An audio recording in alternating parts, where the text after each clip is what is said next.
It's early morning at the Ontario Food Terminal. There's hundreds of farmers and sellers here with fresh fruits and vegetables, and thousands of grocery store owners, restaurant owners, and others are looking for the best of it.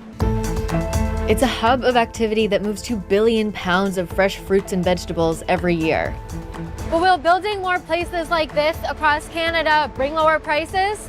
Ottawa is banking on it. This terminal and others like it will play increasingly important roles in building a stronger and more resilient food system and a stronger, more resilient Canada. Canada is making a bold move that could change its future forever. The country wants to grow more of its own food instead of depending on others, making it stronger, safer, and more independent. If this plan works, Canada wins more control over its future, while the US could lose a powerful customer and much of its influence. Prime Minister Mark Carney stood at the Ontario Food Terminal in Toronto, a facility that moves more than 2 billion pounds of fruits and vegetables annually, and announced something Canada has never had before: a national food security strategy. The total investment is more than $3 billion. The anchor instrument is a $1 billion food-linked fund. And the problem it is solving is one that most Canadians would not expect. From one of the world's largest agricultural producers, Canada imports nearly 90% of its fresh fruit and nuts and more than 70% of many vegetables. The country that feeds the world cannot fully feed itself on domestic supply alone. The Ontario Food Terminal is the commercial model the Food-Linked Fund is designed to replicate and expand nationally. It is the 4th largest food terminal in North America, a wholesale marketplace where more than 5,000 buyers and sellers transact directly: farmers, distributors, restaurants, and independent grocery stores, exchanging produce without the corporate intermediaries that dominate the rest of Canada's grocery distribution landscape. 75% of Canada's grocery stores are controlled by 5 large retail chains. Outside Ontario, independent grocery stores in most of the country have no functional wholesale alternative to purchasing from the same large chains that are simultaneously their direct competitors. Those chains sell wholesale to independents at marked up prices that reflect their dominant market position rather than competitive market conditions. The Food-Linked Fund's documented targets are specific. By the end of 2028, construction will begin on 2 new major food terminals, the first new wholesale food market infrastructure Canada will have built at this scale in decades. Up to 40 new commercial food hubs will be established across the country, providing regional access to wholesale markets in communities too far from the existing terminal network to benefit from it directly.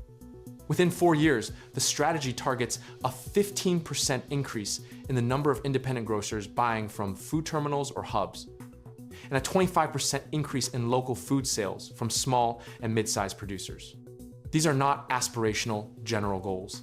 They are documented numerical targets with a 4-year accountability timeline attached to them. The processing gap the strategy addresses is the structural vulnerability that has made Canada's food security weaker than its agricultural production base would suggest. Canada exports approximately 70% of its agricultural output in raw or minimally processed form, then imports back processed food products at significantly higher prices. Carney's example at the Ontario Food Terminal announcement was specific. Canada ships wheat, soybeans, and peas to Thailand, which processes them and exports the finished products back into global markets at premiums that Canadian food manufacturers could have captured domestically. The Agri-Food Project Finance Fund, a separate $1 billion instrument announced alongside the Food-Linked Fund, is the federal government's response to that processing gap, providing financing to Canadian businesses, expanding domestic food manufacturing, processing, and storage capacity. A country's sovereignty depends on its ability to feed itself, fuel itself, and defend itself. And right now, Canada is not fully in control of our own food system, Carney stated at the June 11th announcement. The grocery competition enforcement dimension of the strategy addresses the concentrated market structure directly. The Competition Bureau and Competition Tribunal are receiving additional resources to investigate anti-competitive practices in the food sector.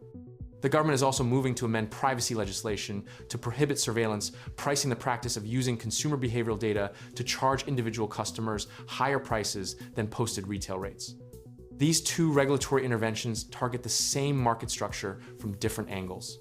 The Competition Bureau work addresses how dominant retailers use their position to restrict competition, while the surveillance pricing prohibition addresses how they use consumer data to extract additional margin from shoppers who lack the market information to detect it. The greenhouse and indoor farming investment adds a supply dimension to the strategy that addresses Canada's most structural food vulnerability, its short outdoor growing season. Canada's climate limits domestic fresh produce availability for most of the calendar year, making imports the commercial default regardless of domestic capacity for the months when outdoor production is impossible. The $750 million greenhouse and hydroponics investment, including a $100 million component specifically targeting northern and remote communities, creates indoor growing capacity that produces fresh fruits and vegetables year-round without dependence on supply chains originating in California, Florida, Mexico, or overseas. When a supply chain disruption, trade dispute, or extreme weather event interrupts imports from those sources, domestic greenhouse capacity continues producing regardless. The Food Security Fund's $150 million for small and medium-sized businesses provides equipment financing that allows food producers, processors, and distributors who cannot access conventional capital markets to upgrade infrastructure and expand production. The Collaborative Food Innovation Fund's $100 million specifically targets producers developing ways to use more of each crop rather than discarding or exporting the parts that current processing systems cannot. Utilized economically, both instruments target the same structural gap between what Canadian agriculture produces and what Canadian food manufacturing captures domestically, a gap that the strategy identifies as simultaneously an economic inefficiency, a food security vulnerability. The regulatory reform component is the one that can generate near-term economic impact without requiring construction timelines measured in years. Canadian farmers and food producers currently wait years for Health Canada and Canadian Food Inspection Agency approvals of pesticides, fertilizers, seeds, and veterinary products. The strategy commits to clearing those backlogs by the end of 2026 and establishing faster, more predictable approval timelines for subsequent applications.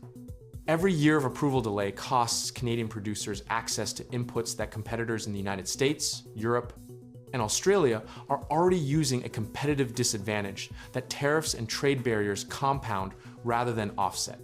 Agricultural Canada's estimates suggest that faster regulatory approval processes could increase Canadian food production competitiveness materially without any additional capital investment.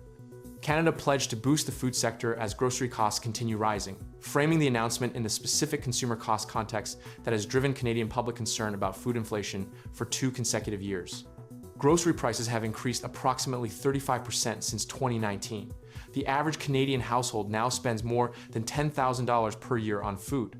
The FoodLink Fund's goal of connecting more independent grocers to direct wholesale purchasing from Canadian producers is specifically designed to reduce the distribution margin that passes through dominant retail chains before it reaches the consumer, a mechanism that, if it succeeds at the 15% independent grocer growth target, introduces meaningful competition into a retail food market where it has been structurally absent.